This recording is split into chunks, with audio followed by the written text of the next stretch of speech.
mais uma vez voltaremos às urnas. Nós, pelotenses, nascidos aqui ou não, mas que somos 343 mil que adotaram ou foram adotados pela cidade. Neste domingo, 29 de novembro, teremos mais uma chance para decidir quem vai nos representar nos próximos 4 anos, levar adiante o desejo e o direito à melhor qualidade de vida, de trabalhar para que nossa economia atraia investimentos e gere empregos, de elevar nossos índices sociais, qualificar a educação, saúde, segurança. Em resumo, atender às diferentes demandas de cada uma das tantas comunidades que, somadas, fazem de Pelotas a cidade que escolhemos viver.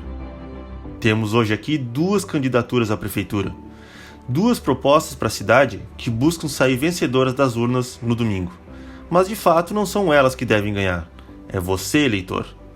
Tudo o que for visto e ouvido aqui e o que for feito por quem representá-lo a partir de 1º de janeiro de 2021 deve servir para que você seja o beneficiado. Sem isso, não há razão de existir em uma eleição. Quem for eleito, Paula Mascarenhas ou Ivan Duarte, vai governar para todos, reforçará um compromisso, um contrato com o povo de Pelotas. Sejam as pessoas de que bandeira forem, se votaram ou não na prefeita ou no prefeito. Democracia é assim. A partir de agora, esses 2 projetos de cidade estarão frente a frente. Ambos poderão apresentar suas ideias, aprofundá-las e questioná-las. E você, de casa, poderá analisar aquelas que melhor traduzem o que Pelotas precisa. É por isso que estamos aqui promovendo nesse 2º turno, assim como já ocorreu há 2 semanas, o debate diário popular. Acompanhe, analise, decida e no próximo domingo, com toda a segurança e seguindo os protocolos sanitários, vá até as urnas e confirme a sua escolha. Vote por você, por sua família e por Pelotas. Um bom debate a todos.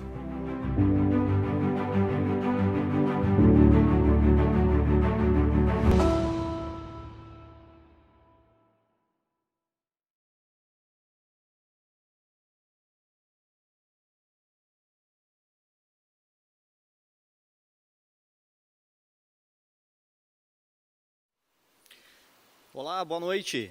Bem-vindos ao debate do 2º turno das eleições 2020 que o Jornal Diário Popular promove a partir de agora com os candidatos Paula Mascarenhas, do PSTB, e Ivan Duarte, do PT, que disputam quem será o próximo prefeito ou prefeita de Pelotas a partir do ano que vem.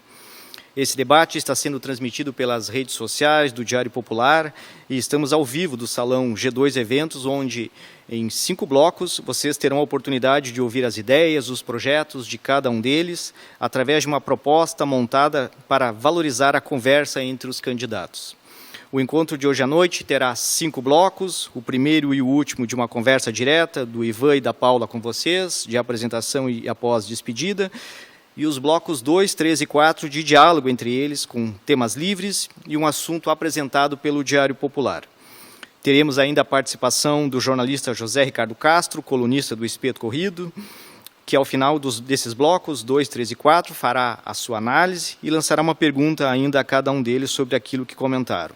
Eu sou o Jarbas Tomaszewski, editor do Diário Popular, e serei o responsável por fazer a mediação do debate desse 2º turno, que conta com o apoio da Essenza Casa e Jardim, K2, Shalom Foto e Filmagem.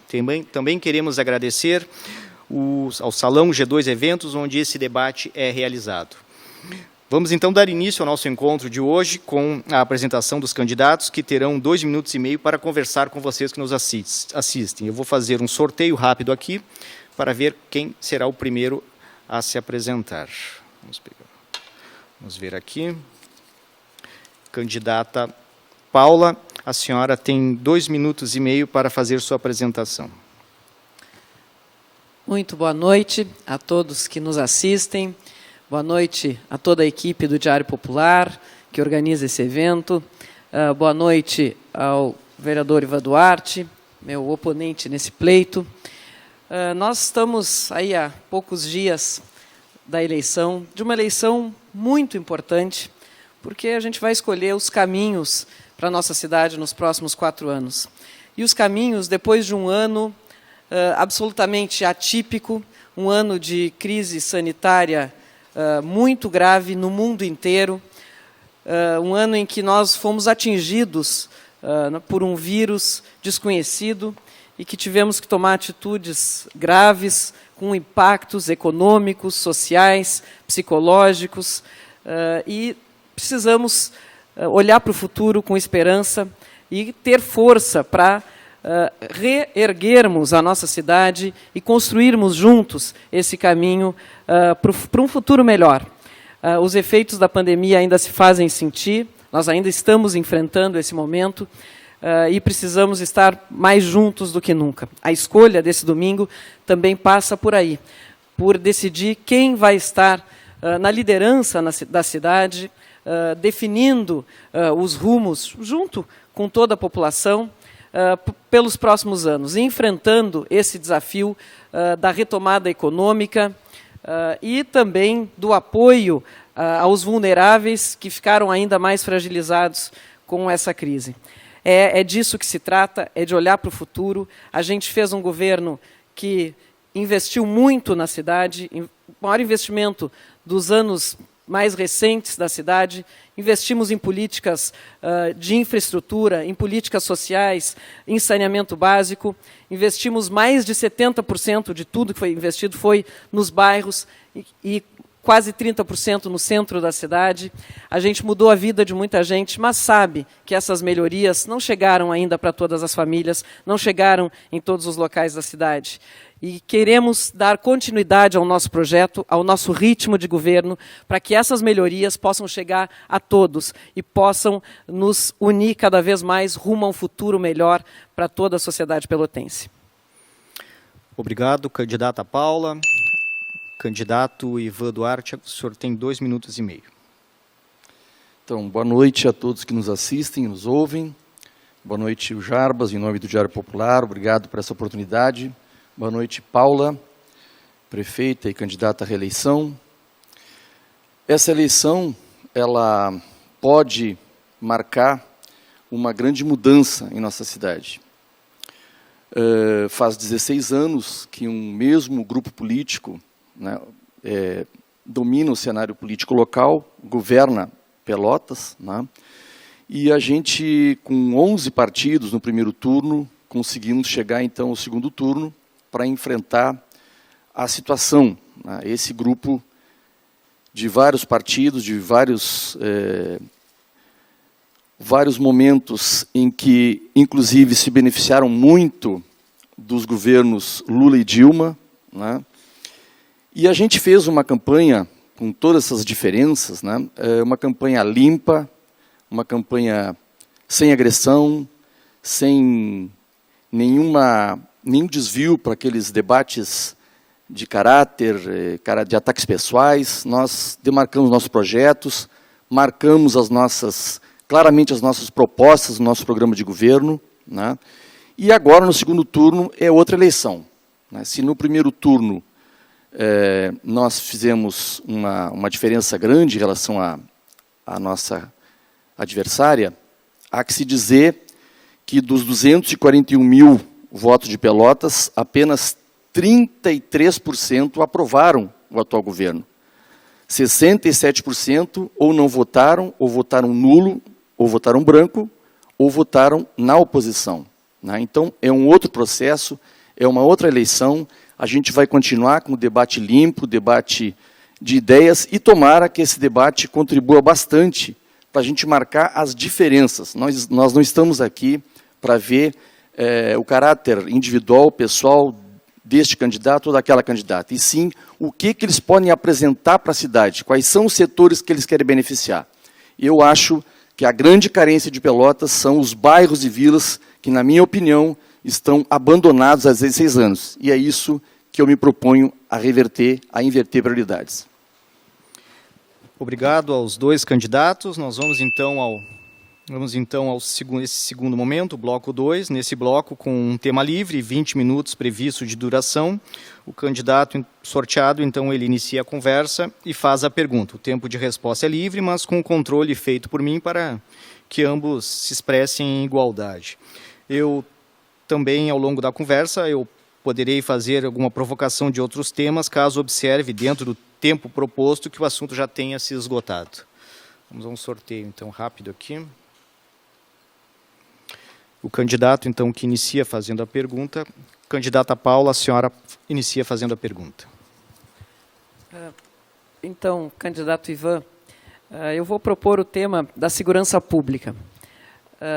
Lá em 2016, todas as pesquisas apontavam que a maior preocupação da população de Pelotas, entre as maiores preocupações da população, estava a questão da segurança pública. Não é de se surpreender, porque nos últimos 14 anos, até 2016, os homicídios tinham crescido 480% na nossa cidade. As pessoas tinham medo. E, por isso mesmo, sabendo disso, eu me candidatei a prefeita, lancei um plano de governo chamado Pelotas Mais Humana e Mais Segura. Porque, mesmo tradicionalmente, as pessoas dizendo que segurança pública é uma tarefa do Estado, que é quem coordena e comanda a Brigada Militar e a Polícia Civil, eu, como prefeita, não podia abandonar a preocupação maior da população, a qual eu me apresentava como candidata a prefeita. Passados 4 anos, a gente vê que esta não é mais uma das primeiras preocupações da população. Nós conseguimos, ao longo desses 4 anos, e nós, quer dizer, governo, instituições, cidadãos, unidos, nós conseguimos apresentar e desenvolver um projeto de segurança pública com resultados extraordinários. Nós, em 3 anos e pouco, nós conseguimos reduzir os homicídios, aqueles crescentes, em 70%. Reduzimos o roubo a pedestre em 69%. O roubo a transporte público em mais de 80%. A criminalidade caiu na cidade. E a gente sabe que segurança pública é muito mais do que combate à criminalidade. Mas a verdade é que as pessoas tinham muito essa preocupação. E passaram a ter outras preocupações, porque efetivamente foi dada uma resposta. Eu, para esse início de conversa, queria lhe perguntar qual é a sua visão de segurança pública, qual é o seu projeto, como o senhor vê esses 4 anos de trabalho. Em primeiro lugar, eu quero contestar principalmente esse dado dos atentados à vida, dos homicídios, houve, algum tempo atrás, em Pelotas, isso é notório, todo mundo soube, infelizmente, isso não é uma realidade de Pelotas, mas do Brasil inteiro, de praticamente todos os países pobres e até de países ricos, guerras entre gangues de traficantes. E aqui em Pelotas, há pouco tempo atrás, as gangues se confrontaram, inclusive, na porta de presídios. Eles esperavam alguém ser liberado com informações lá de dentro e perseguiam. Nós tivemos aqui na Salgado Filho, perto do presídio, ataques de carros cinematográficos, de entrar bandidos armados atrás de traficantes rivais. E isso teve um número de mortes muito grande. Quando cessou essa guerra entre traficantes, diminuíram muito as mortes. Mas isso não foi nenhuma ação de governo, nem federal, nem estadual, nem municipal. Isso foi porque as gangues pararam de lutar, entraram numa trégua, em algum acordo, em alguma coisa que foge à nossa compreensão. Então, eu acho que o Pacto pela Paz, eu acompanhei desde o primeiro momento, conheço os formuladores, são 2 petistas, um ex-vereador de Porto Alegre, Coptic, e o outro é um ex-deputado, Marcos Rolim. Eles vieram aqui na Câmara, apresentaram, eles venderam para a Prefeitura, venderam caro esse processo aí do Pacto pela Paz. A Prefeitura comprou a ideia, investiu muito em publicidade, mas um gasto enorme. E os números também se devem a outros números que diminuíram bastante a pandemia. Então, eu louvo a iniciativa da Prefeitura querer abraçar esse tema, mas eu não considero, não concordo que os resultados se devam muito a ele. Algumas questões pontuais. E aqui eu pergunto às pessoas que moram em bairros e vilas se elas têm segurança em Pelotas. É claro que não tem. Em algumas regiões, inclusive, está pior agora. Agora, por quê? Porque a cidade não tem mesmo, nenhuma cidade no Brasil, pela estrutura jurídica brasileira, as cidades não têm condições, não vai ser guarda municipal que vai fazer segurança. Então, se trata, a meu ver, de integrar as polícias que existem, e investir fortemente em distribuição de renda, né? E isso sim vai trazer segurança. Mas entender que uma cidade pode, a não ser, por exemplo, os exemplos que os próprios mentores desse Pacto pela Paz mostraram na Câmara, eles mostraram o exemplo da Colômbia e de Nova York. Bom, Nova York coloca o FBI a trabalhar, vai diminuir a violência. E na Colômbia teve intervenção internacional também contra Pablo Escobar e companhia, diminuiu a violência. Agora, na nossa cidade, né, em alguns pontos diminuiu, em outros se manteve, e naquele que diminuiu muito, minha modesta opinião, é que foi guerra entre gangues, não ação daqueles programas que no Pacto pela Paz muitos já existiam. Eles foram agrupados e dados um nome que, marqueteiramente falando, parece muito bom, né? Mas que, na prática mesmo, a gente teve um resultado muito menos expressivo do que o dinheiro que foi gasto nele. Eu lamento profundamente ouvi-lo. Acho que talvez seja o momento em que eu mais lamentei de te ouvir em todo esse processo, Ivan, porque tu mostras um desconhecimento absoluto sobre a realidade da nossa cidade, sobre a segurança pública, que é um tema importantíssimo e que tem que mobilizar cada vez mais os municípios. Nós não gastamos um tostão de recurso público municipal no Pacto Pelotas pela Paz. Eu fui buscar as pessoas que mais conheciam isso. O Alberto acho que nem é ex-petista, acho que é petista ainda, mas não me interessa se é petista, se é PSDB. Ele é um grande especialista, um dos maiores conhecedores de segurança pública no país. E com o Instituto Cidade Segura, a gente fez um avanço extraordinário. E quero te dizer, não foram as facções criminosas que instauraram a paz em Pelotas, como tu dizes. Foi um trabalho muito organizado e planejado, de integração entre as polícias, de planejamento integrado, execução integrada, com o envolvimento do Ministério Público e do Poder Judiciário. Os homicídios, o trabalho sobre as facções se deu através do Poder Judiciário, numa estratégia chamada dissuasão focada, que começou nos Estados Unidos e que foi utilizada aqui, e foi isso que diminuiu. Esses 70% de diminuição, eles vêm ao longo do tempo, de 2017 para cá. A gente teve, no início de 2018, um pico de violência, como também tivemos em 2015, mas aquele aumento de 14 anos diminuiu em 70%, porque nós trabalhamos muito. Isso não é maquiagem, absolutamente. As pessoas que se envolvem, inúmeros servidores públicos, estaduais e municipais, sabem disso, e as pessoas que estão nos ouvindo também sabem. Sabem, porque pode-se fazer qualquer pesquisa, essa deixou de ser a primeira preocupação, estava disputando com a saúde lá em 2016 e deixou de ser. Mas o que eu falo de visão de segurança pública não é só combate à criminalidade. Nós temos 30 projetos de prevenção à violência. 30 projetos de prevenção que atuam sobre, justamente, famílias em vulnerabilidade, para fortalecimento de vínculos entre pais e filhos, por exemplo. A gente aproximou os cartórios das maternidades para que nenhuma criança saia sem registro, porque isso é risco de violência. Nós entramos na escola, temos um projeto chamado Cada Jovem Conta, que identifica os jovens com risco de violência, os encaminha para um banco de oportunidades. Esse banco de oportunidades gerou um outro projeto chamado START, em que a gente prepara os jovens para o mercado de trabalho. Jovens em vulnerabilidade, que tinham poucas oportunidades, que passaram a ter oportunidades. Isso mudou a vida de inúmeras famílias. Nós trabalhamos com os jovens que cumprem pena socioeducativa, com os presidiários, que, através do trabalho, da mão de obra prisional, se ressocializam. Eu encontrei, dia desses, lá no loteamento Ceval, uma família. O rapaz começou no mão de obra prisional, hoje trabalha num ecoponto, está em prisão domiciliar.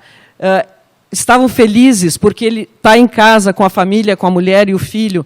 Enquanto ele não pode sair, quando ele não está trabalhando, ele está fazendo móveis de madeira, me convidou para entrar. Eu vi a vida daquela família, saí emocionada, porque nós estamos transformando vidas de quem mais precisa do governo e de quem antes tinha... o governo virava as costas para essas pessoas, até porque diziam sempre, se diz tradicionalmente, segurança pública não é com o município. É sim, segurança pública é com o município e é transformador. Nós estamos protegendo as crianças, criando um futuro diferente para as nossas crianças, dando oportunidade para os nossos jovens e ressocializando, dando um caminho possível de ressocialização para os nossos presos. Isso não é combater o crime hoje, mas preparar um futuro muito melhor amanhã. Nós estamos protegendo as crianças, criando um futuro diferente para as nossas crianças, dando oportunidade para os nossos jovens e ressocializando, dando um caminho possível de ressocialização para os nossos presos. Isso não é combater o crime hoje, mas preparar um futuro muito melhor amanhã. E segurança pública é também desenvolvimento econômico, porque quando uma empresa, uma indústria, escolhe onde vai se instalar, ele vai olhar o sistema de educação, o sistema de saúde, vai olhar os incentivos e vai olhar também os índices de segurança, porque ninguém quer se instalar num município onde impera a violência e a criminalidade. Então, este trabalho do Pacto pela Paz, e é por isso que ele vai continuar sendo, para nós, uma prioridade, apesar de já não ser mais a preocupação primeira das pessoas, vai continuar sendo prioridade, porque ele se relaciona com todas as áreas, com a educação, com a saúde, com o desenvolvimento econômico, com a assistência social, com a geração de emprego e renda. Eu, em primeiro lugar, né, eu já vi que a senhora vai tentar de novo me rotular, me tentar desqualificar de desinformado. Só que a senhora tem que ouvir o que eu falo, senão eu sempre vou ser desinformado. A senhora ouve outra coisa. Eu não disse em nenhum momento que quem instaurou a paz em Pelotas foram as gangues que pararam de brigar. Eu disse que esses índices de morte se devem ao fim das guerras entre as gangues. Esse índice, isso eu posso provar para a senhora. Né? E em qualquer lugar onde para uma guerra entre traficantes ou qualquer outro embate entre setores, né, vai diminuir. Mas óbvio. Por que parou a guerra? Só deixa eu fazer essa pergunta. Por que parou a guerra? Aí é difícil eu achar que a senhora conseguiu um acordo entre as gangues. A senhora foi lá, ou alguém do governo... Não fui eu, Poder Judiciário. O Poder Judiciário, então, graças ao Pacto pela Paz. Se não tivesse o Pacto pela Paz, não faria. Não acredito nisso, honestamente. Faria isso de qualquer maneira. Se foi isso, não foi a prefeitura que entrou lá. Eu duvido muito, não consigo imaginar a cena da prefeita lá reunindo os traficantes. Olha, pessoal, vamos fazer um acordo, vamos parar. Não fui eu, porque fui o Poder Judiciário, pela vereador. Paz. Então, eu estou demonstrando que, independente da sua ação ou da sua omissão... Coletivo, mas a senhora está me interrompendo. Então, eu acho que querer atribuir isso ao Pacto pela Paz é querer forçar números, né? Fazer aquela velha prática da estatística, né, que tortura os números até eles dizer o que eu quero. Né? E outra questão, não houve gasto público. Olha, pode não ter tido, mas o gasto com publicidade, com o Pacto pela Paz, eu vi nas ruas, eu vi nos outdoor, nos bus door, nos ônibus, eu vi nos jornais, páginas inteiras. Eu não disse que foi gasto público, mas se gastou muito propagandeando o Pacto pela Paz, sim. Dizer que não houve gasto de dinheiro não pode dizer. Eu acho que a grande questão, um terceiro aspecto, né, tudo que a senhora falou de programas aí, isso já existe, prefeita. Mão de obra prisional, inserção no mercado de trabalho, ajuda a pessoas pobres, isso aí reuniram tudo e deram um nome. Para efeito de marketing ficou muito bom, Pacto pela Paz. Mas são coisas que já existem há muito tempo. Isso é mais antigo que caminhar para frente, como se diz lá em Bagé, na minha terra. Né? Eu acho que o grande problema que gera violência é o abandono dos bairros. Né? É investir só no centro da cidade. É investir só em zonas onde já tem estrutura. E isso gera, lá no bairro abandonado, uma violência já desde pequeno. Quer dizer, a pessoa sai de casa, e lá no centro tem asfalto, aqui não tem. Lá no centro tem o esgoto encanado, aqui não tem. Lá no centro a escola funciona, aqui não funciona. Lá no centro a estrutura de saúde funciona, aqui não tem médico. Isso gera violência. Então, eu posso dizer que o seu governo, né, nesses 16 anos... Né, que a senhora foi governo todos esses anos, o seu partido integrou todos esses anos, vocês aumentaram a violência em Pelotas e não diminuíram. E não é um programa, por mais bem intencionado que seja, né, e eu vou dizer de novo, eu admiro até a sua coragem, mas o que eu afirmo é que uma cidade não tem instrumentos para isso. Bom, e a cidade governar fazendo acordos, isso eu também quero fazer, isso qualquer prefeito tem que fazer. Né? Acho que, inclusive, em Pelotas, as câmeras ali no centro, uma vez a gente fez um levantamento, né, que é uma questão interessante para a gente diminuir alguns tipos de delito, uma grande parte não funcionou, em pleno Pacto pela Paz. Né? Então, assim, sinceramente, eu não consigo atribuir. Não sou contra o Pacto pela Paz, né? Mas isso até é bom, mas os números que a senhora apresenta pelo Pacto pela Paz, para mim, são maquiados, são forçados. O senhor, ao dizer isso, não atinge a mim, não agride a mim. Na verdade, o senhor faz um ataque descabido a inúmeros profissionais, inúmeras instituições, servidores públicos que trabalham e que devem estar horrorizados em casa, inclusive alguns ligados ao seu partido, que devem estar apavorados e tristes por uma posição assim absolutamente sectária, que é como o senhor costuma ser e tem agido nesses 28 anos na Câmara de Vereadores. Na verdade, a redução de homicídios se deu, sim, por um trabalho muito organizado, coletivo. A Prefeitura não trabalha sozinha no pacto. O Poder Judiciário, o Ministério Público, o OAB, o Gabinete de Gestão Integrada é formado por inúmeras instituições que, sim, começaram a fazer um trabalho diferenciado depois dessa proposta. Mudaram, a dissuasão focada entrou porque veio como uma proposta do Instituto Cidade Segura. E isso colocou um diálogo entre o Poder Judiciário, sim, e as facções criminosas, e isso reduziu os homicídios. Isso é algo que não sou eu a falar, são muitas pessoas que conhecem, que estão trabalhando nesse projeto. E, na verdade, o senhor não dialoga, provavelmente, se o senhor fosse prefeito, ou se for prefeito, vai ter dificuldades em dialogar, porque o senhor não reconhece essa possibilidade de trabalho coletivo. Eu contestei o que o senhor disse. O senhor me iniciou dizendo que eu tinha comprado o projeto. Não comprei o projeto. Nós investimos, sim, um recurso pequeno, muito menor do que o PT costuma usar em publicidade, para engajar, porque o pacto, um projeto de segurança pública que se assente e que tenha visão de futuro, precisa trazer para o engajamento a sociedade como um todo, e isso tem funcionado nos tantos projetos, nos projetos que envolvem as famílias, no ECT, por exemplo, que envolveu inúmeras famílias vulneráveis, famílias de periferia, que tinham dificuldade, mães no relacionamento com os filhos, por toda a dificuldade que vivem, pois essa metodologia fortaleceu esses vínculos, transformou essas famílias, os relatos estão aí, foi lançado um livro, as pessoas... Candidato, por favor. Eu encontro com essas pessoas na rua e vejo essa transformação. E a verdade é que a segurança pública pode mudar vidas e tem mudado com o projeto que a gente desenvolve. E que vai ter continuidade no nosso governo. Última abordagem do candidato Ivan, depois vamos ao jornalista José Ricardo Castro. Não, eu não estou agredindo nem a prefeita, nunca fiz isso, não vou fazer, e muito menos todos os setores envolvidos ainda. Não se trata de agressão, se trata de discordância dos resultados, né? Eu acho que esses resultados seriam obtidos, né, graças a outros elementos que não esse. Essa articulação toda não depende de um marketing de nome Pacto pela Paz, né? Acho que horrorizado está o povo de Pelotas na periferia pelo abandono desses 16 anos. Este sim, este está sofrendo todo tipo, inclusive e principalmente a falta de saúde, que é onde mais se sente a vontade não, que mais onde a violência nas pessoas, né? Como é que pode alguns terem tanto acesso a tantos bens de saúde e a maioria dos postos de saúde de Pelotas não terem médicos? Quer dizer, se isso não é um fator de violência, então eu não sei mais o que é, né? Eu dei um exemplo apenas. Então se trata apenas de dizer que alguns números apresentados pelo Pacto pela Paz, tá, são números que se devem a outros fatores, né? E que uma grande parte desses instrumentos aí que estão elencados dentro do Pacto pela Paz já existiam, são coisas antigas que foram agregados apenas para dar um nome, fazer marketing e ser usado agora na campanha eleitoral, né? E, por fim, eu acho que se a Prefeitura quer mesmo diminuir a violência, ela tem que investir igualitariamente e não investir só onde já tem inclusão.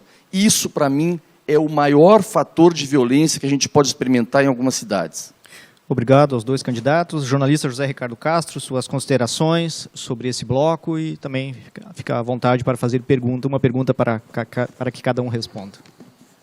Boa noite, candidatos. Boa noite aos que nos assistem. Neste primeiro bloco, já pegando o preâmbulo com as apresentações, ficou nítida a tática dos dois candidatos, mantendo a proposta das campanhas apresentadas no primeiro turno. A candidata Paula Mascarenhas fala na eleição importante, na continuidade de projetos, um futuro e esperança, em investimentos na área de infraestrutura social, de toda a administração, e segue, depois de 3 ou 4 últimos programas, dando maior ênfase nas ações do Executivo nos bairros.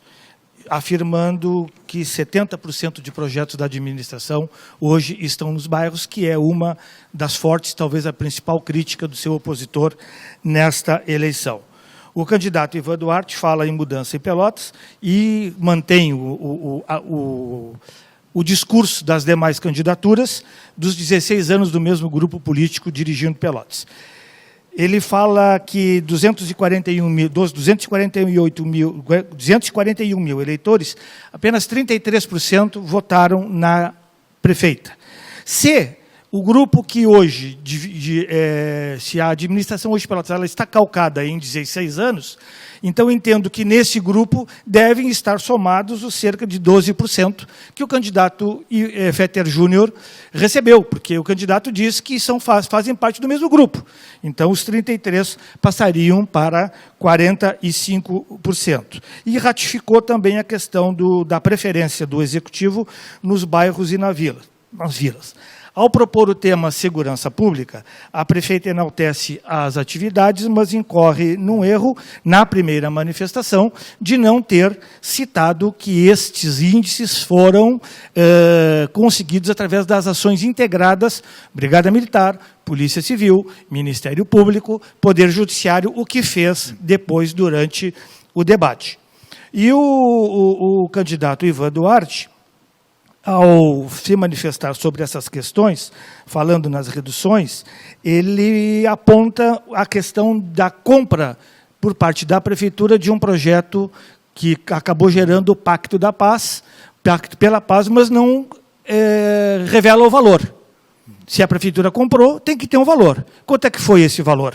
E dizia, eu vi publicidade nos jornais, nos buscar e coisa, mas também não aponta valores. E reconhece os impedimentos legais dos municípios em fazer uma política específica para a questão da segurança, o que também pode ser feito por qualquer administração, desde que haja uma legislação própria. São os nossos primeiros comentários, Jarbas. Obrigado, jornalista José Ricardo Castro. O Diário Popular chama agora o primeiro intervalo. Voltaremos em 1 minuto e meio. Obrigado.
Paradoxo, o som profissional.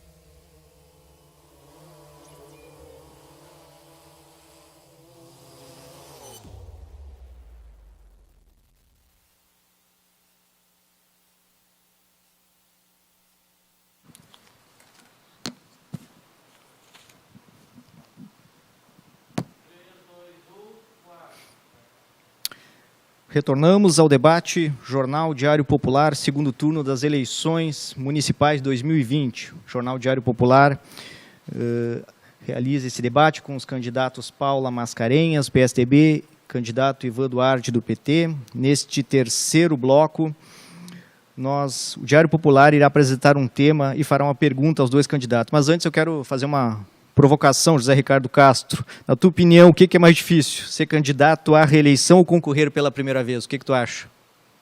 Primeiro, não sou candidato, então não estou sentindo esse drama, mas, na minha opinião, as duas situações. As duas situações. Quem é candidato, quem já ocupa o cargo e concorre à reeleição, sofre o ônus de ser a vidraça, né, de receber cobranças. E quem é candidato pela primeira vez tem que mostrar serviço, tem que ter uma boa plataforma, uma boa proposta de governo para conseguir superar o opositor que está no governo. Então, vale para os dois esse nervosismo, essa proposição de dificuldade de continuar ou de chegar ao poder pela primeira vez. Concordo contigo, Zé Ricardo, obrigado. Bom, nesse bloco 3, como eu disse, o Diário Popular apresenta um tema e fará uma provocação aos dois candidatos. Candidato Ivan, candidata Paula, se vocês puderem visualizar conseguem visualizar o que pode ser aqui na frente, pode ser aqui. À esquerda temos imagens, capas do Diário Popular, reportagens feitas no período em que o Partido dos Trabalhadores, partido do candidato Ivan, conduziu a Prefeitura de Pelotas, momentos ruins de alagamentos na cidade, enchente, governo o lado direito da tela, governo já do PSDB, a mesma coisa, capas, reportagens feitas pelo Diário Popular, momentos ruins também de alagamentos, enchentes. O que o Diário Popular quer colocar com isso é que esse é sempre um tema recorrente em cada campanha eleitoral, né? Os partidos que disputam a prefeitura parece que tem quase que uma obrigação de ter um parágrafo nos seus programas de governo e dizer ao eleitor, olha, se eu for eleito eu vou resolver isso. E passam-se 4 anos, passam-se 8 anos, 12 anos, o fato é que Pelotas continua alagando, muitas vezes com cenários bem trágicos, né? E aí entram os projetos, iniciativas, privatiza, não privatiza, o SANEP consegue, o SANEP não consegue, serviços urbanos dá conta, mas o fato é que nessa discussão Pelotas, como repito aqui, sempre alaga e é refém sempre de um sistema de drenagem que se encontra ainda muito aquém do necessário para uma cidade com quase 350 mil moradores. Frente então ao apresentado, o jornal quer ouvir dos candidatos qual é a solução para resolver um problema tão grave que não costuma ter dia nem hora para acontecer e costuma causar grandes prejuízos à população. Eu vou fazer um sorteio rápido aqui também para ver quem inicia respondendo. Candidata Paula, por favor, a senhora começa. É verdade que Pelotas, pela sua topografia, né, tem muitos problemas de drenagem que geram esses alagamentos. Agora, eu preciso pontuar que no nosso governo, no meu governo, eu tenho muito orgulho disso, o SANEP fez investimentos históricos na área de drenagem. Primeiro ano, já começamos fazendo uma limpeza dos canais de macro-drenagem, que são aqueles importantes. Né? Os canais de micro-drenagem, só para as pessoas que estão nos acompanhando em casa, são os que nós chamamos de valetas, as valetas na frente das casas. E os grandes canais de macro-drenagem são aqueles que levam, né, a água desses canais de micro-drenagem para o Santa Bárbara, para o São Gonçalo, enfim. Nós fizemos uma limpeza em absolutamente todos os canais de macrodrenagem da cidade, já no primeiro ano, e continuamos fazendo trabalhos muito importantes de drenagem, resolvendo alguns problemas históricos, por exemplo, na Praça do Colono, lá na Gomes Carneiro, que eram locais em que sempre, qualquer chuva alagava, entrava na casa das pessoas. Nós resolvemos esses 2 problemas. Entre outros pela cidade, estou citando 2 pontuais que eram muito simbólicos, muito graves. Ao mesmo tempo, no ano passado, fizemos um projeto de limpeza de boca de lobo. Eu acho que na história de Pelotas não houve um projeto assim, de limpeza das bocas de lobo, investimos nisso, e a gente ficou impressionado com o que via, porque, infelizmente, existe, né, o lixo acumulado, as pessoas jogam lixo. A gente fez o primeiro, falando, o vereador Ivan falou em campanha publicitária, a primeira campanha publicitária que eu fiz foi justamente para aquela dos docinhos, para chamar as pessoas a cuidarem da cidade, não jogarem lixo. A gente fez esse projeto também de limpeza de Boca de Lobos. Agora, a questão toda, e é importante também referenciar que em chuvas torrenciais, como há pouco tempo teve 96 milímetros em 2 dias, mais do que todo mês choveu em 2 dias em Pelotas, alaga, mas para de chover e as águas baixam muito rápido, pelo trabalho qualificado, competente e eficiente que o SANEP tem feito nessa questão da drenagem. Agora, Jarbas, preciso te dizer para as pessoas que nos ouvem, para resolver o problema de drenagem em Pelotas, o nosso plano de saneamento aponta que o projeto de drenagem para resolver o problema da cidade definitivamente custa em torno de 800 milhões de reais. É praticamente o orçamento inteiro da prefeitura. Então, realmente é um trabalho para longos anos, mas se o SANEP continuar mantendo a eficiência que vem mantendo no nosso governo, o problema já está muito atenuado. Eu tenho muito orgulho de dizer isso. Antes do tema enchentes, eu quero fazer 2 respostinhas rápidas ali ao comentário do Zé Ricardo, né? Ele me cobrou o valor da publicidade. Eu realmente não tenho, essa pergunta tem que ser feita à prefeitura, mas de graça não foi aqueles ônibus nem as inserções em jornais, tá? Houve gasto, né? E dizer também que o feminicídio, por exemplo, né, morte de mulheres, aumentou, né? Então, esse tema da violência ele não se presta muito a representações de números a partir de ações municipais, porque é um tema muito maior, né? O tráfico é uma questão internacional, por exemplo. Mas pegando a questão das enchentes, né? Pois é, o SANEP público acabou de ser referenciado aqui, reverenciado pela prefeita, né, como tendo acabado com alguns problemas, como ali da Gomes Carneiro, e é verdade. E em outros governos, outros problemas graves que haviam, como a Saldanha Marinho, por exemplo, que chuvas pequenas, e ali é uma zona que foi um canal, há muito tempo, o canal Santa Bárbara, foi transferido dali lá para cima, lá para onde hoje é o canal, né? E ali alagava, e ali, graças a eu vou fazer justiça aqui ao ex-prefeito Anselmo, né? E ao prefeito Marrone, e ao SANEP público, que foi ali e resolveu aquela situação, né? Então, essa questão das enchentes, às vezes, nenhum governo vai resolver, porque a natureza é um pouco maior do que os governos, né? Quando chove muito, quando tem algum efeito, algum fenômeno meteorológico muito sério, nem as maiores cidades do mundo, nem o Japão, nem Nova York, vai resistir, porque a natureza é maior do que a ação humana, né? Agora, a gente pode prevenir muita coisa, com a limpeza, por exemplo, né? E mostrasse fotos ali. Nós sofremos uma enchente aquela vez, durante o governo Marrone, que foi algo muito acima da média, né? E certamente aquelas fotos ali, muitos são daquela enchente. E aí não tem nenhum prefeito no mundo, só Deus, né, que pode resolver nesses momentos. Noutros momentos, e a gente percebe isso aqui em Pelotas hoje, falta limpeza, né? Eu vou citar a Rua São Paulo, ali na Terezinha, Lindóia, que faz aquela ligação ali na Zona Norte, né? Ali é uma zona alta, e eu passo ali, às vezes, durante chuvas e demora a água para descer ali. Então, isso revela a falta de limpeza, né? Nós tivemos aqui em Pelotas a taxa do lixo, né, que deveria melhorar essa situação, e a gente não pode, principalmente na periferia, culpar a população, né? Se não tem serviço de limpeza lá, o morador pobre vai fazer? Não vai fazer, né?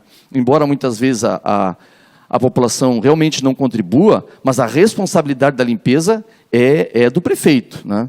Então, eu acredito que, em alguns momentos, né, os governos não têm uma solução imediata, né, e acho que o SANEP público, e nós temos um projeto dentro do SANEP, feito a partir dos técnicos e engenheiros do SANEP, que diz que, em 9 anos, nós podemos, sem criar taxas novas, sem aumentar as taxas atuais, né, nós coletarmos o esgoto e universalizar a coleta de esgoto em Pelotas, né? Então, a gente tem muita coisa para fazer.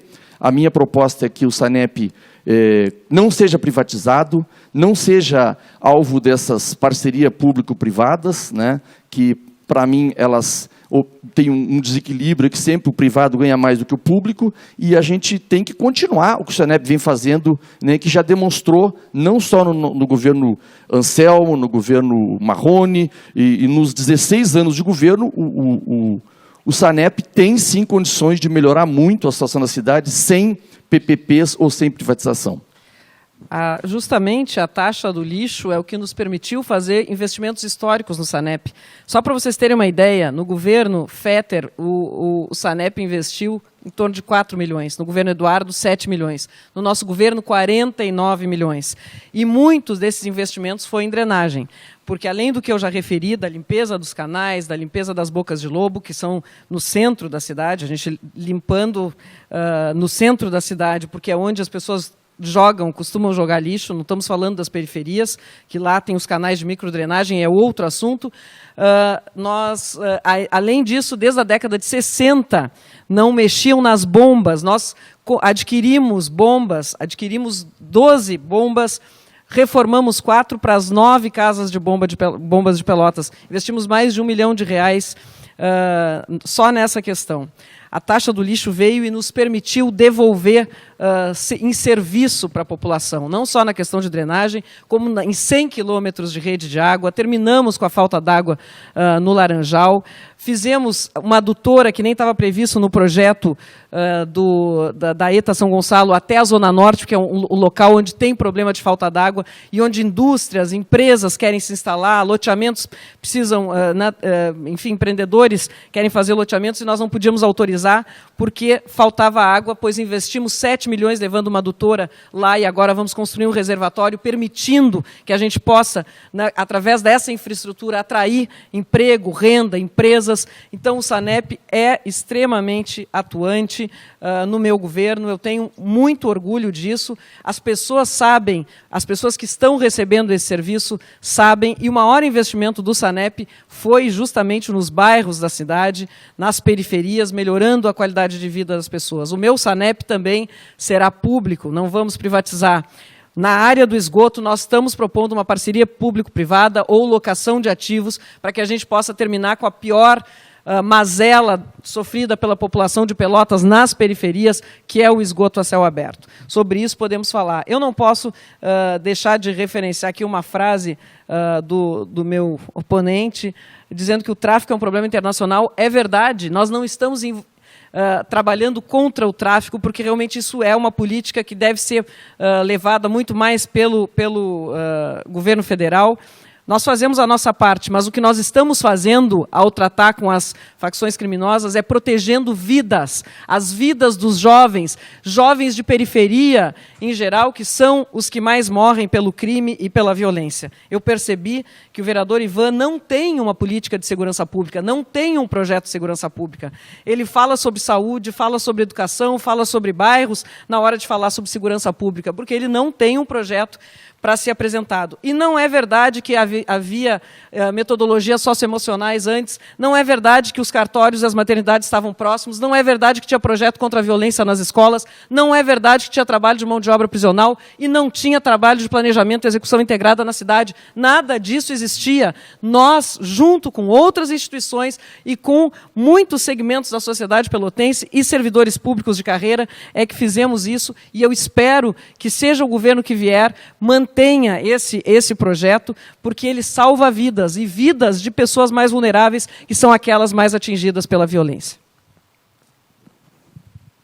Eu percebi que esse tema aí da violência deixou a nossa prefeita um pouco agitada, porque, olha, dizer que não havia mão de obra prisional, mas eu conheço isso antes de eu ser vereador, e olha que eu sou vereador há 28 anos, e com muito orgulho, porque todos os meus mandatos, eu exerci de forma digna, sempre apoiei e votei, inclusive, posso dizer, fazer um levantamento, que a maioria dos projetos que vieram dos executivos, inclusive desses governos que a senhora fez parte, eu votei a favor. Eu não voto porque vem daqui ou de lá, eu voto conforme vai atender a maioria da população ou não, né? E na questão do combate à violência, né, do Pacto pela Paz, que a senhora se orgulha, eu vou repetir o que eu disse, né? foi uma junção de projetos que já existiam, de ações que já existiam, algumas, né, que só elencou uma série de nomes aí, e aí os nomes, num debate para a população, às vezes, locação de ativos, né, uma coisa, parceria público-privada, a gente fala assim, as pessoas não entendem muito, mas no fim das contas, o que vai ser? Serão empresários que virão para cá, levar dinheiro muitas vezes para longe daqui, né? Quando o nosso servidor é desqualificado, é mal pago, propositalmente para poder esses empresários virem para cá. Então essas nomenclaturas todas que às vezes dão, né, para efeito de marketing elas funcionam, mas na vida concreta das pessoas, lá no bairro e na vila de Pelotas, a insegurança reina hoje. Mas é só pedir, perguntar para qualquer morador de um bairro, Vila de Pelotas, se o senhor se anima a sair daqui. Vão lá no Getúlio Vargas, vão lá no Dunas, vão no Pestano e perguntem se eles se sentem mais seguros por conta do Pacto pela Paz. A resposta vai ser não. Agora, que tenha pontos positivos, que tenha... Eu não vou negar, é evidente que sempre tem, né? Porque não se trata de má vontade. Se trata de uma linha de intervenção nessa questão a partir de um tema que não há condições. Como é que a Guarda Municipal vai melhorar a condição? Isso depende da Brigada Militar, da Polícia Civil e das fronteiras, do Exército, né? Então, a questão do tráfico não é nem nacional, é internacional. Uma cidade como a nossa, que não consegue botar médico nos postos de saúde, né? E a gente vai dizer que não, nós vamos resolver o problema da violência, né? E outras coisas que certamente vão vir nesse debate. Não consegue botar médico, mas aí nas eleições surgem propostas de grandes hospitais. Então, assim, acho que a gente tem que dar tamanho para as coisas, né? Aquilo que for bom, a gente vai continuar. Aquilo que foi bom durante meus mandatos, eu votei a favor sem problema nenhum, né? E a minha intenção sempre foi, inclusive, contribuir muito mais do que ser oposição. Agora, essa crítica de que os investimentos nesses 16 anos foram fundamentalmente no centro e nas regiões que já têm estrutura, isso é uma realidade que não adianta a gente querer negar. Não vai ter argumento possível, né? Isso as urnas vão mostrar. Né? Candidato, eu agradeço. Eu só queria resgatar o tema. O tema é drenagem, é alagamento. A candidata falou em 800 milhões de uma proposta de PPP para o saneamento. O senhor, em vários momentos, falou, reforçou a palavra público. Queria só ouvir o senhor, com o direito que o senhor tem de falar sobre, se o senhor é contra a PPP, qual a saída, então, para esse tema? Assim, eu sei que não existe saída, mas o que fazer, se puder também. Existe saída. Existe saída pública. É bom que os jornalistas, inclusive, né, amanhã, se der, eu peça para um jornalista do Diário Popular, o senhor que é editor-chefe, para ir lá no SANEP, falar com engenheiros, não sei se eu posso dar o nome dele aqui, o que chefiou foi construído, né, um projeto que em 9 anos se canaliza, se recolhe todo o esgoto de Pelotas. E tem obras que têm que ser concluídas, como a estação de tratamento Novo Mundo, e a gente vai concluir, não começou no nosso governo, não importa. Se bem que muita coisa de Pelotas veio para cá, muito dinheiro, Minha Casa Minha Vida, UPA, que eram 3, ficou só uma, Bolsa Família, e inúmeros projetos vieram de um período em que havia dinheiro, e nós não discriminamos ninguém. Nunca o governo Lula e Dilma, os governos, 16 anos de governo Lula e Dilma, né, que foram interrompidos por um golpe, né, que o PSDB participou desse golpe, votou contra, votou a favor de derrubada de uma prefeita eleita, né, mas naquele período nós jogávamos dinheiro onde tinha projetos. Né. Então existe um projeto feito por técnicos e engenheiros do SANEP que diz que não precisa nem de iniciativa privada e nem de aumentar taxas ou criar taxas novas. E se pode sim fazer isso. Né? Eu sei o que a prefeita vai dizer agora. Ela vai dizer que vai ter que tirar dinheiro de um lugar e para colocar nisso. Mas é isso que um prefeito faz. É exatamente isso, saber priorizar. Por exemplo, no meu governo, o dinheiro vai ser tirado do centro, porque já tem estrutura, e vai ser colocado nos bairros. É alocar dinheiro. É isso mesmo que a gente tem que fazer. Então, deixa eu falar, já que tu já sabes o que eu vou dizer... mas sabes genericamente, não sabes no detalhe, né, Ivan? Antes de qualquer coisa, eu quero dizer, eu não fico agitada. A palavra não é agitada. Eu fico indignada. Indignada porque eu me importo. Eu me importo com a preservação das vidas dos jovens. que estão sendo preservadas por essas ações que tu desprezas. Mas eu vou falar sobre saneamento, que é o tema aqui. A questão esses líderes políticos que tu exaltas, Lula e Dilma, eram defensores das PPPs, da alocação de ativos, estimulavam os prefeitos a fazer isso, porque o que é sim virar um empresário para cá, fazer as obras para as quais nós não temos dinheiro, para que a gente possa depois prestar o serviço que a população quer, terminar com o esgoto a céu aberto. É isso. O empresário vai ter lucro? Claro que vai, mas a população vai ter o benefício, vai ter o serviço prestado que hoje não tem. Então, Ivan, eu quero te dizer isso e dizer o seguinte, o projeto do Sanep eu conheço. Eu não sei se tu sabe quanto por ano teria que ter de investimento para fazer em 9 anos, talvez tu não saibas, mas tu sabes, são 50 milhões de reais. Não sei se tu sabes também qual é a arrecadação do Sanep mensal. Mas a arrecadação bruta do Sanep por mês, 150 milhões. Então, o projeto feito, que é muito bonito o projeto, mas para fazer em 9 anos, nós temos que usar 1/3 da receita bruta do Sanep. Sabe o que significa isso? Que não é tirar de um lugar e de outro, não é tirar do centro, tirar dos bairros, é tirar do investimento em água, em rede de água, é tirar do investimento em drenagem, para botar num projeto de esgoto que vai levar 9 anos para ser feito. Não é possível, nós vamos deixar de prestar, nós fizemos 100 quilômetros de novas redes de água, não poderíamos ter feito nenhum quilômetro se estivéssemos usando 50 milhões para investir nesse projeto. A verdade é que o município não consegue sustentar o investimento. Se conseguisse, nós já faríamos, porque essa era a minha prioridade. Eu tentei fazer e não consegui, nós não começamos, já poderíamos estar perto do fim, porque o projeto era de 5 anos para universalizar o esgoto, o tratamento, coleta e tratamento na cidade, porque a Câmara de Vereadores, e um dos líderes da oposição era o vereador Ivan Duarte, a Câmara de Vereadores rejeitou esse projeto, que podia ter transformado a vida dos cidadãos e cidadãs de Pelotas, dos cidadãos e cidadãs de periferia, que são os que convivem com esgoto a céu aberto, e aqueles que o vereador Ivan Duarte diz que defende todos os dias. Não é verdade. Se defendesse, tinha aprovado esse projeto, e hoje a vida das pessoas já estaria muito melhor. Candidato Ivan, para encerrar esse bloco, se quiser fazer a manifestação. Não, essas PPPs, que falou em Lula e Dilma, quando foram a PPP para estruturar serviços que não existem, tá, e ganhar dinheiro, recuperar o investimento e ter lucro, bom, até a gente topa. Agora, como o pedágio, por exemplo, aqui, eles pegam todo o investimento federal feito, dinheiro público, dinheiro nosso, e aí vão faturar com cancelas, vão ali cobrar R$12 de um carrinho e mais de R$50 de um caminhão. R$500, às vezes, se cobra no pedágio. Aí não. Então, existem PPPs e PPPs.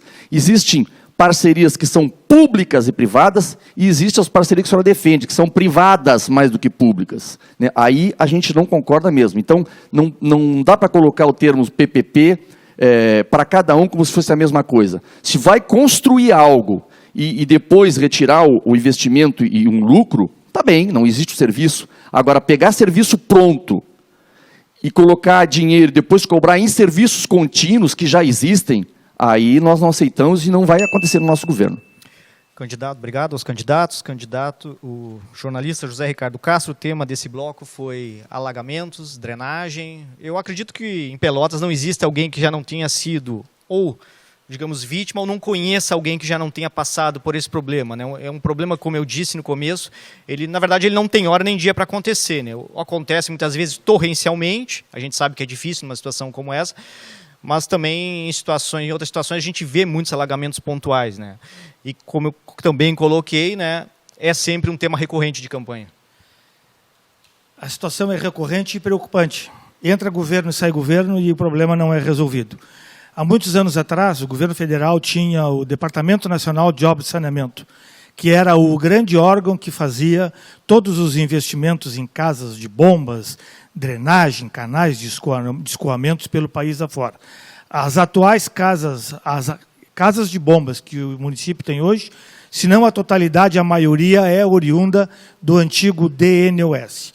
Mas como bem o Jarbas anotou, os dois candidatos iniciaram a apresentação de suas posições sobre essa questão dos alagamentos, governo PT, governo PSDB, e voltaram ao bloco anterior da questão da segurança pública. Houve aí um desvio do tema proposto. o candidato Ivan Duarte antecipou uma sugestão de pauta que faríamos ao Jarbas, que é de buscar esse decantado projeto lá no SANEP. Ver se a direção do SANEP libera, mostra, entra desde o início na Câmara de Vereadores. É comum os vereadores, principalmente de oposição, falarem que os servidores do SANEP têm um projeto que em 9 anos vai resolver o problema de esgoto. E aí a segunda constatação, a proposta do tema é enchente, é alagamento, é escoamento, não é esgoto.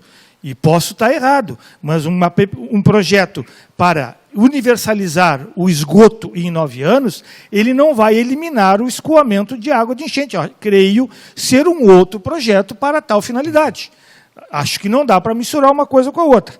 E depois os dois candidatos seguiram, voltaram à questão da segurança e voltaram à questão da segurança. E como o Jarbas também observou, o candidato Ivan Duarte sempre enaltecendo o SANEP público. O SANEP público, falou isso por 2, 3, 4 vezes. E a prefeitura e a prefeita, na sua réplica, assegurou aqui de que, no seu possível futuro governo, se ocorrer, o SANEP continuará sendo órgão público. E, para arrematar, um ato falho do candidato Ivan Duarte, dizendo que o PSDB aprovou a derrubada de uma prefeita eleita. Na realidade, seria a presidente, né, vereador? Obrigado, jornalista. Estou te transformando em candidato. Não. Jornalista José Ricardo Castro. Nós vamos a um rápido intervalo também e retornamos em seguida, 1 minuto e meio.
Retornamos ao debate que o Jornal Diário Popular realiza com os candidatos do segundo turno, candidata Paula Mascarenha, PSTB, candidato Ivan Duarte, do PT, que disputam a Prefeitura de Pelotas. Antes de iniciarmos esse quarto bloco, o Diário Popular pediu ao nosso chargista, o Caso, que fizesse uma charge para esse momento.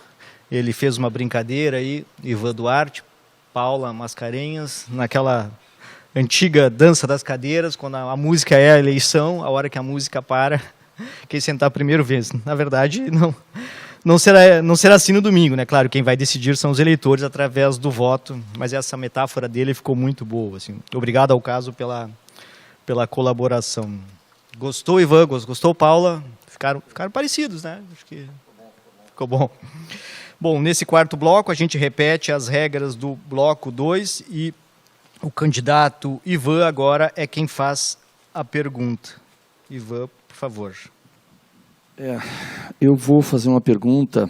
Eu podia fazer aquela que eu não gosto desse tipo de coisa, né? Aquela pegadinha, ler algumas coisas e depois dizer de onde é que veio, né? Fazer a prefeita contestar. Eu vou anunciar antes quem é que está escrevendo isso aqui. É uma nota técnica do Comitê Interno para Acompanhamento da Evolução da Pandemia do Covid-19, né? O Comitê da UFPEL vem, por meio de nota técnica, ressaltar a necessidade de ação imediata frente à situação atual da pandemia no município. Em notas anteriores, destacou-se a necessidade de manutenção e reforço das ações de vigilância epidemiológica. Destacou-se também que a grande maioria da população pelotense ainda era, pelo conhecimento atual, suscetível ao vírus, ou seja, sem imunidade, o que pode facilitar novos surtos de contaminação. Reforçou-se sempre que a vigilância epidemiológica ativa e com alta capacidade de testagem era a única possibilidade, na ausência de vacina, de conciliar o controle da pandemia com a flexibilização de medidas de distanciamento social. Entretanto, não basta apenas testar, é fundamental o isolamento por 14 dias de casos e contatos. Para casos e contatos de populações vulneráveis, é preciso providenciar adequada proteção social para viabilizar o isolamento. Além disso, casos e contatos devem ser claramente orientados sobre o isolamento e monitorados pelo Serviço de Saúde e Vigilância. Eu vou sublinhar isso aqui, monitorados pelo Serviço de Saúde e Vigilância. É preciso que os profissionais de saúde priorizem a orientação de isolamento e esta ideia deve ser difundida nos meios de comunicação. Com evidente aumento do número de casos no início deste mês de novembro, havia dúvidas sobre a faixa etária dos novos casos, bem como se tal aumento era reflexo do aumento de testagem em nível municipal. No entanto, o fato é que, com o abrandamento das medidas de distanciamento social, o esgotamento da população quanto ao isolamento social, somado à existência de feriados em outubro e a campanha, houve um aumento expressivo de novos casos e de internações em Pelotas. No município de Pelotas, tanto a equipe de vigilância quanto os leitos de UTI e enfermaria foram desmobilizados.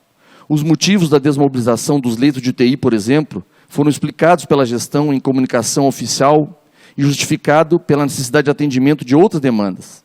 Assim, mediante a impossibilidade assumida da ampliação dos leitos hospitalares em Pelotas e pelo cenário avançado da expansão do contágio, a vigilância epidemiológica não consegue dar conta da testagem de isolamento. Eu não vou ler o resto, né?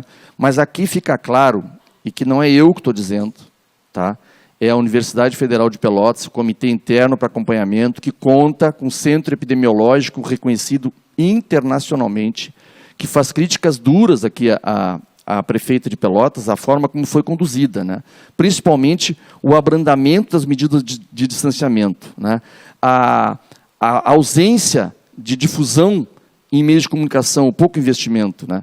Então eu queria saber como é que a senhora responde essa nota técnica aqui do Comitê Interno de Acompanhamento da Evolução da Pandemia do Covid em Pelotas.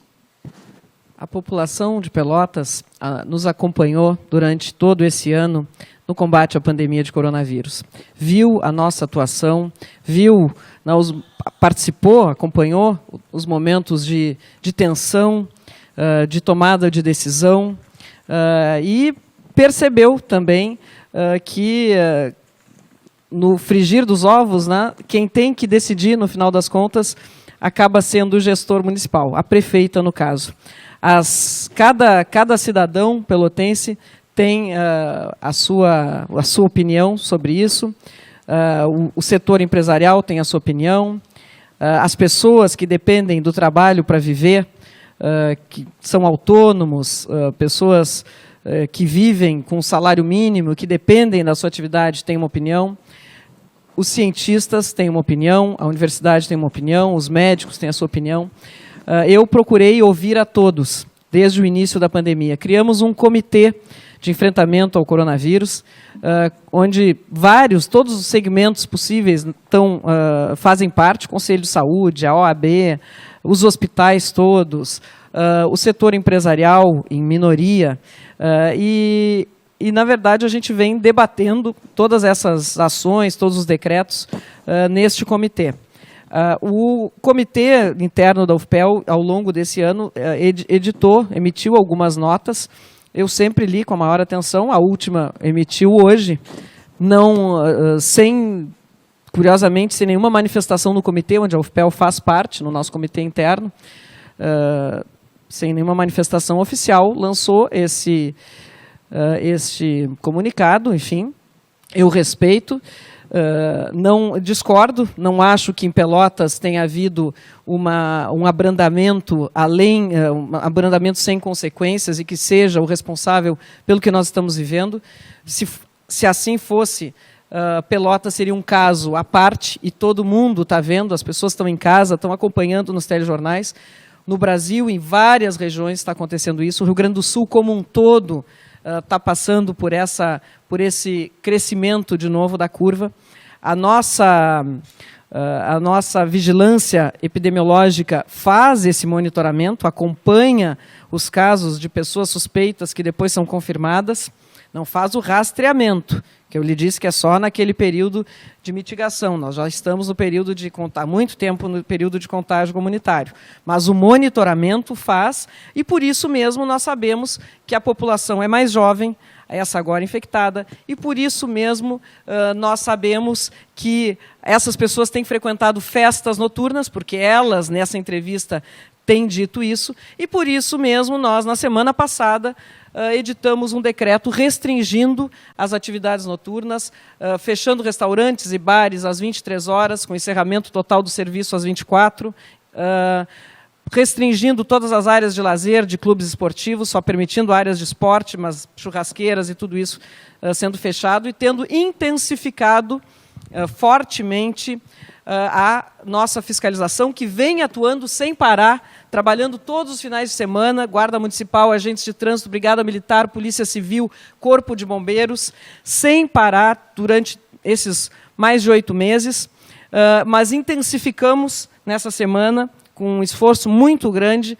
especialmente da Guarda Municipal, lacramos, e dos nossos fiscais também, lacramos vários empreendimentos que não respeitaram as regras. Nós tivemos o cuidado de permitir que as atividades econômicas sigam acontecendo, porque a gente entende que a economia precisa disso, que as pessoas precisam da renda, do seu emprego. Agora, pedimos muito o apoio das pessoas que compreendam, que se conscientizem, que tenham responsabilidade social. Por isso estamos lacrando esses empreendimentos que não, restaurantes e bares que não cumpriram as regras. E hoje, de novo, lançamos mais um decreto com normas rígidas quanto aos espaços públicos, que são outros locais de aglomeração.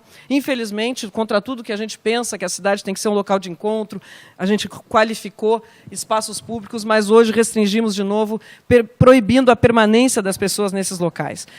Eu tenho procurado me pautar sempre pelo equilíbrio, ouvindo a todos, mas pelo equilíbrio, porque a cidade precisa andar. A gente olha de um lado a questão sanitária, a questão médica, olha para a vida das pessoas de outro e procura encontrar um caminho que preserve a vida, mas que também permita que as atividades possam continuar minimamente. No final da nota aqui, a UFPEL diz o seguinte, né? Responsabilizar apenas a população pelos cuidados não é justo. Frente ao esgotamento dos leitos do município e da região, pode ter consequências irreversíveis. Sabe-se das consequências sociais e econômicas de novas medidas restritivas. No entanto, para evitar esses acontecimentos, outras ações deveriam ter sido tomadas anteriormente, mediante a falta de capacidade total de atendimento à população. Novamente, a prioridade imediata precisa ser a defesa da vida, né? Eu quero, pela segunda vez, né, dizer que esse rastreio de contatos, e eu vou explicar o que é isso, felizmente é que a gente tem tempo. Rastreio de contatos significa, quando alguém é atestado, né, por testes que está contaminado, ele é recomendado isolamento e o órgão de saúde pergunta para essa pessoa onde tu estiveste, com quem tu estiveste, para fazer uma busca ativa, para testar outras pessoas. O que se faz aqui em Pelotas, e eu tive na minha família essa experiência, né? 2 pessoas, levei lá na UPA, suspeita, mandaram fazer o teste, fica isolado em casa e havia um telefonema. Como é que tu tá? Tu tá bem? Piorou? Melhorou? Para observar se a curva de contágio ia coincidir com a curva de internação, e depois a curva de UTI, e depois a curva de óbito, né?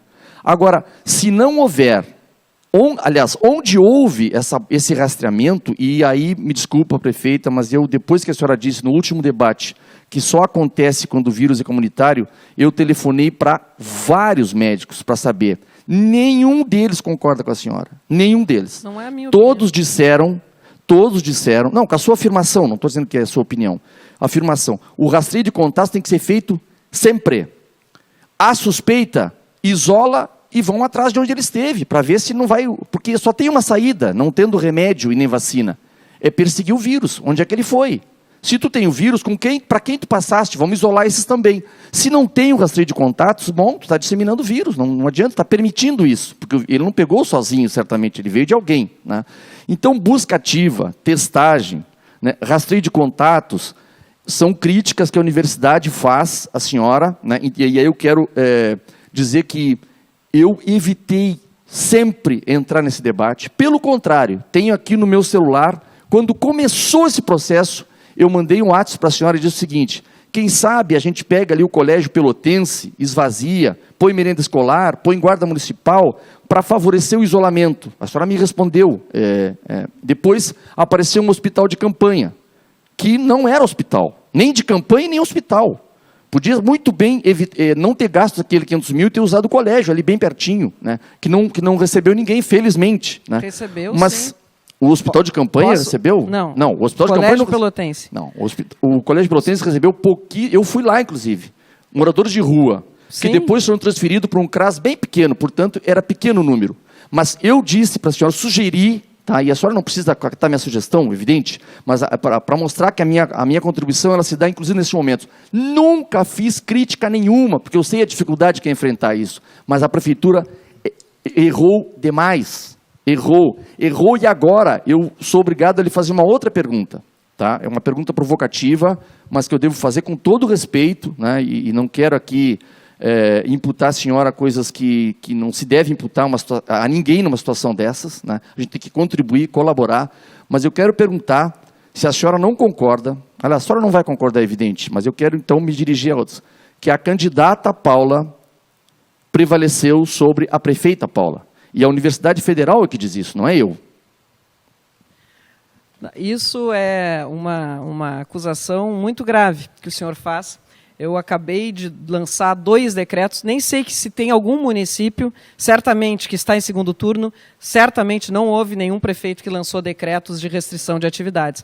Mas eu gostaria de saber, eu vou lhe devolver a pergunta, primeiro eu vou comentar algumas coisas, mas eu vou lhe devolver a pergunta. Mas antes quero dizer que o senhor misturou tudo. Eu vou tentar, nesses minutos que me restam, dizer o seguinte, porque o senhor, quando leu essa manifestação da UFPEL, fala da desmobilização de leitos. Eu quero dizer que o HE desmobilizou leitos, 10 leitos de UTI, porque não tinha condições de manter equipes médicas, porque precisava também atender outras enfermidades, porque nós temos um grupo com os hospitais e todas as decisões relativas a leitos hospitalares são tomadas coletivamente, portanto a UFPEL participou dessa decisão. E está agora nos ajudando também a formar, buscando alternativas para tentarmos ampliar esses leitos, buscar a formação de equipes médicas. É a primeira questão que eu gostaria de dizer. Sobre o Pelotense, o hospital de campanha, nós colocamos no Colégio Municipal Pelotense os moradores de rua e disponibilizamos 2 escolas para aquelas pessoas que precisassem fazer isolamento e morassem em locais, em moradias apertadas, com muitas, enfim, com a família muito grande, mas isso nós não podíamos obrigar as pessoas, disponibilizamos, isso não aconteceu, porque as pessoas não se dispuseram aí, mas foi oferecido. Obviamente que o hospital de campanha não poderia ser no Colégio Municipal Pelotense, precisava de uma estrutura própria. Nós investimos naquele hospital porque justamente eu ouvi a UFPEL, os pesquisadores, eu tenho isso também no celular, a perspectiva, eles fizeram um estudo, e a perspectiva é que o pico da doença fosse no início de julho, mais precisamente no dia 3 de julho, quando nós precisaríamos entre 370 e 800 leitos de enfermaria no município. E quando eu soube disso, obviamente, fui atrás, baseada no princípio da precaução, de oferecer um espaço para as pessoas, porque isso foi lá no mês de abril. Era pegar ou largar, porque depois não existia mais hospital de campanha, essas estruturas para alugar. Nós alugamos baseados no princípio da precaução. Ocorre que houve um erro nesse caso, e eu não estou acusando aqui ninguém, porque eu acho que os pesquisadores da UFPEL são extremamente qualificados, trabalharam com os dados de que dispunham naquele início de pandemia, e baseados no desenvolvimento do vírus na Europa, mas a verdade é que no dia 3 de julho nós não tínhamos 20 pessoas em leitos de enfermaria. Não tivemos 370, muito menos 800. Tivemos menos de 20. Mas lá em abril ninguém sabia, nem eles, nem eu. E eu, sendo prefeita, apostei no princípio da precaução. É que nem a maioria das pessoas que têm carro fazem um seguro do carro, esperando que não precisem usar. Nós não precisamos usar. Depois que passa o ano, não usa o seguro, pensa, botei dinheiro fora. Mas no outro ano vai lá e faz de novo. Porque as pessoas, isso é precaução. E eram vidas de pelotenses que estavam em jogo. Portanto, se eu voltasse àquele momento com o mesmo conhecimento que tinha na época, não com o conhecimento que eu tenho hoje, mas naquele momento, eu faria de novo, porque apostei em preservar vidas e oferecer um serviço de saúde. Por sorte, por felicidade nossa, não precisamos usar. Acho muito bom. Mas eu gostaria de lhe devolver a pergunta. O senhor diz isso, que os nossos decretos de restrição editados em plena campanha eleitoral não são suficientes. Eu gostaria de saber o que o senhor faria. O senhor fecharia tudo? Faça um exercício de prefeito. O que o senhor fecharia? Qual seria o seu decreto hoje? Prefeita, quem está dizendo isso não sou eu, é a Universidade Federal de Pelotas, que está discordando da senhora. Está criticando da primeira à última a minha linha pergunta. Aqui. Não, quando eu for prefeito, a senhora vai saber, a minha relação com a universidade não vai ter essas críticas aqui, com certeza. Pode ter certeza. É fácil dizer, agora, ele não diz o que faria. Ele não diz o que faria. É difícil, né? É difícil tomar posição. Claro que é difícil. Claro que é difícil. Agora a gente tem que assumir os erros. Se o senhor for prefeito em janeiro, vai fazer o quê se a pandemia estiver assim? Falar agora. Eu vou pedir. Eu não fiz nenhuma acusação, né? Eu li uma nota da universidade que critica a sua atuação, né? E a senhora tenta se descolar agora daqui. Agora, eu vou dizer algumas coisas em relação a essa relação aqui. O que eu faria? Tá? Eu faria, por exemplo, nas unidades básicas de saúde, eu faria contratos emergenciais, porque aí é emergência. Faria muito contrato emergencial para que uma linha correta chegasse à população. E não contar com apenas 300 agentes comunitários de saúde, que atinge, sei lá, 30% da população mais vulnerável. Né? Eu colocaria telefones ou chips, hoje não precisa nem comprar um telefone, à disposição das comunidades para que esse rastreamento fosse feito. Então foram medidas que não foram feitas. E teve dinheiro que veio para Pelotas muito e que foi mal gasto. Bom, alguns erros, até a senhora pode se absolver tranquilamente. Qualquer um erra numa situação dessas. Mas eu vou reafirmar. A candidata Paula prevaleceu sobre a prefeita. A prova está aqui. Se fosse seguido a ciência, né, e aí eu posso responder para a senhora. O que eu faria? Eu faria o que a ciência me dissesse. E não o que o CDL, o Sindilojas e outros lá me dissessem, entendesse? Eu não esperaria, e aqui está a universidade dizendo, né, deixaram chegar nesse estágio. Hoje nós temos 0 de leito de UTI e o pico crescendo. Na minha campanha, por exemplo, eu contei 10 pessoas do comitê central da campanha estão isolados, estão com Covid. Gente da coordenação geral, central da campanha. Né? Então, assim, a prefeitura errou sim. Na minha avaliação, né, eu acho que as eleições acabaram pesando. E acredito que agora, segunda-feira, vai vir restrição pesada. Uma última crítica aqui que eu quero fazer é o seguinte. O decreto que a senhora fez, ele parece muito restritivo, mas não é. E a live que a senhora fez antes do decreto, ela praticamente, única e exclusivamente diz, olha, se cuidem, a população não está se cuidando. E por isso que a universidade escreveu aqui, responsabilizar apenas a população pelos cuidados não é justo. Isso é palavras da Universidade Federal de Pelotas, não é do candidato Ivan Duarte. A universidade... Seja rápida só, por favor, candidato, que o tempo está terminando esse bloco. Não, seja rápidas, por favor.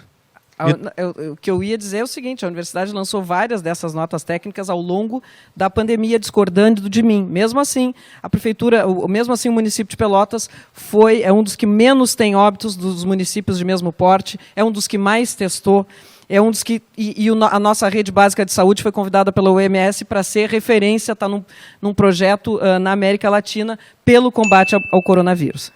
Obrigado aos dois candidatos. Jornalista José Ricardo Castro, nós encerramos esse quarto bloco com um tema muito difícil que percorreu todo o ano, certamente irá entrar ainda no 2021, né? Estava até vendo aqui em uma das anotações que eu tenho, até o próximo prefeito vai ter uma queda de braço já no primeiro mês de 2021, né? Seja o Ivan, seja a Paula, essa queda de braço vai ser com os pais de alunos e professores da rede pública, né? Vai ter que se decidir, né, de que forma vai ser retomada a aula na rede municipal a partir de fevereiro, eu acredito, de 2021, né? E de que forma isso vai ser feito sem atropelar as necessidades de segurança. Este bloco, Jarbas, foi o único em que os dois candidatos trataram especificamente do tema proposto. A questão das aulas é o ônus de quem vai sentar vai vencer a dança ali da cadeira, né, no próximo domingo. É a responsabilidade de ser ou não prefeito, prefeita de uma cidade. Como disse, os dois candidatos trataram todo o tempo deste bloco sobre este assunto, e a Universidade Federal de Pelotas tem pautado desde o início da pandemia a divulgação de normas técnicas a cada período. E essas normas técnicas suscitaram, ao longo deste período, de fevereiro, março para cá, posicionamentos políticos, sociais, econômicos. Na Câmara de Vereadores, por exemplo, houve vereadores da oposição e também vereadores da situação que chegaram a dizer que a prefeita tinha que entregar a chave da prefeitura para o reitor da Federal, porque o reitor queria administrar Pelotas a partir dessa questão toda do Covid. Como disse, repito, um tema delicado, pressões econômicas, sociais, políticas e educacionais. A prefeita deu a entender de que não gostou desta norma técnica, em função de que, ao participar do comitê da prefeitura, o representante da universidade não fez menção a este tipo de documento que foi hoje divulgado. E o vereador e candidato Ivan Duarte baseou toda a sua manifestação, a crítica à administração, com base nesta norma técnica. Né, tomou para si, vamos dizer assim, nas suas críticas e justificativas de posição, exclusivamente a norma técnica divulgada pela UFPEL. Obrigado, jornalista José Ricardo Castro. Eu não vou chamar agora o intervalo e nós vamos para o último bloco, que é o momento em que os dois candidatos fazem suas considerações finais. Pela ordem do sorteio, a Paula falou no primeiro bloco, o candidato Ivan Duarte terá agora 3 minutos para fazer a sua despedida do debate Jornal Diário Popular.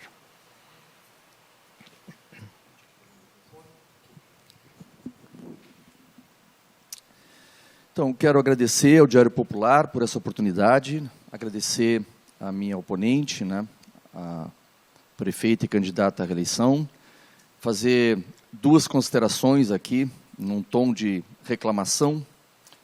Né, não dá para a gente comparar 3 anos de governo que aconteceram há 16 anos, aliás, 4 anos de governo que aconteceram há 16 anos atrás, quando o orçamento de Pelotas era 500 milhões, com 16 anos, quando hoje o orçamento é 1 bi e 300. Então, o tempo para a realização é muito maior. O dinheiro que nós tínhamos era quase 1/3, né? E nós conseguimos iluminar a cidade, limpar a cidade e deixar saudade, né, daquele... Eu andei pelas vilas da cidade aqui, né, o que eu mais ouvi foi isso, né, como os nossos bairros estão abandonados, como as obras só acontecem lá no centro. Isso foi o que eu ouvi. Né? E para responder essa situação, né, é importante que as pessoas entendam que há 2 projetos muito claros aqui. Né? Um projeto que preconiza o interesse público, né, a coisa pública, o servidor público, aquilo que é de todos, e um outro projeto que preconiza a privatização, o privado. Pode ter vários nomes, né, mas é a iniciativa privada. E isso recai sobre a desvalorização do servidor, sobre o desmantelamento da coisa pública, e isso a gente vai pagar o preço depois, quando o empresário quer de volta o que ele investiu, né?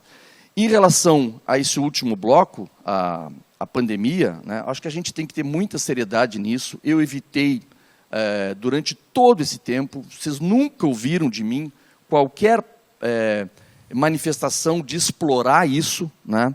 E acho, inclusive, prefeita, vou dizer uma coisa aqui que vai lhe surpreender, talvez, né?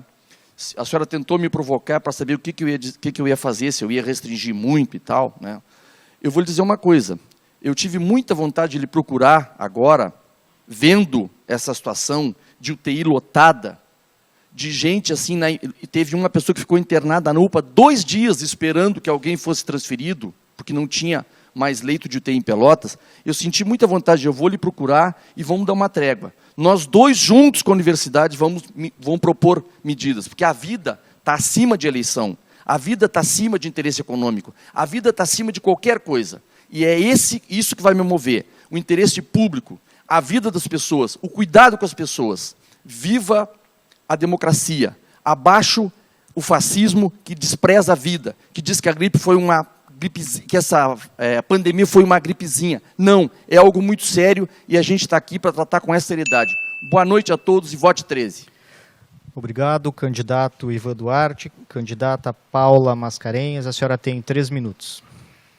Sobre a questão da pandemia, é importante registrar, quem acompanhou todos esses meses, me viu como prefeita, e faz parte, eu não me queixo, mas me viu apanhando dos dois lados, sendo criticada pelos empresários que chegaram a botar nota em jornal, uma página inteira em jornal, e também, eventualmente, a UFPEL lançando notas técnicas criticando a minha posição. Apanhei dos dois lados, porque mantive a serenidade e o equilíbrio, entendendo que a vida está em primeiro lugar, sempre a nossa atuação foi protegendo a saúde das pessoas e também sem me desconectar da realidade, do que a cidade vive e do que as pessoas precisam para sobreviver, para se manter. Então, não estou sozinha nisso, tenho uma equipe de servidores, de médicos que estão na linha de frente, nos ajudando todos os dias a enfrentar isso. E me sinto, é uma pressão muito grande, mas eu não, certamente, lançar uma nota técnica 2 dias de uma eleição, não é uma posição apolítica. Se tem alguém que está fazendo política às vésperas, política com a pandemia, neste caso não sou eu, que tomei as atitudes, estou me reunindo com os hospitais e vou tomar todas as atitudes sempre para proteger o povo de Pelotas. Sobre a questão de centro e bairro, o vereador Ivan nos acusa de 16 anos de governo, como se antes desses 16 anos os bairros estivessem perfeitos, como se nós lá no governo Bernardo tivéssemos ido aos bairros e começado a destruir o que tinha de bom, pavimento, iluminação. Não é verdade. O povo tem memória, o povo não é bobo e sabe que não é verdade, não era uma maravilha, ao contrário, tinha muita precariedade, talvez um pouco mais de limpeza, porque tinha uma cooperativa para a qual não se pagava os direitos trabalhistas, então eles conseguiam ter 300 ao invés de 150 funcionários como hoje, mas não era uma maravilha. Nos últimos 8 anos, pelos quais eu respondo, Pelotas avançou, Pelotas melhorou muito, Pelotas vem se transformando. Não chegou ainda para todos, mas quem pode fazer chegar é quem tem feito chegar a muitos, as pessoas nos conhecem. Eu quero pedir a quem acredita nesse projeto, que vá para as redes sociais, que convide, que peça para nos acompanhar, porque domingo está chegando, gente. É no domingo que nós vamos escolher o nosso futuro. Se vamos seguir avançando, seguir transformando a cidade, seguir fazendo entregas na área social, seguir combatendo a pandemia com equilíbrio e com bom senso e construindo um futuro muito melhor para todos. Vamos em frente, Pelotas. Obrigado. candidata Paula. O Diário Popular encerra, assim, o debate do segundo turno das eleições municipais. O nosso propósito sempre foi esse, e acreditamos que nós conseguimos cumprir, levar as propostas dos dois candidatos, Ivan e Paula, Paulo e Ivan, até você, para, de certa forma, facilitar e até ajudá-lo a entender a escolher qual o melhor projeto para a cidade para os próximos 4 anos. Eu reforço aqui o pedido que eu fiz no primeiro turno. Assim, no próximo domingo, não deixe de comparecer às urnas, vote, é um momento importante para a cidade, como nós colocamos no nosso vídeo institucional no começo, assim, o candidato, a candidata que for eleito, o candidato que for eleito, ele vai ser o prefeito de todos, de toda a cidade. É assim que funciona a democracia e é assim que tem que ser.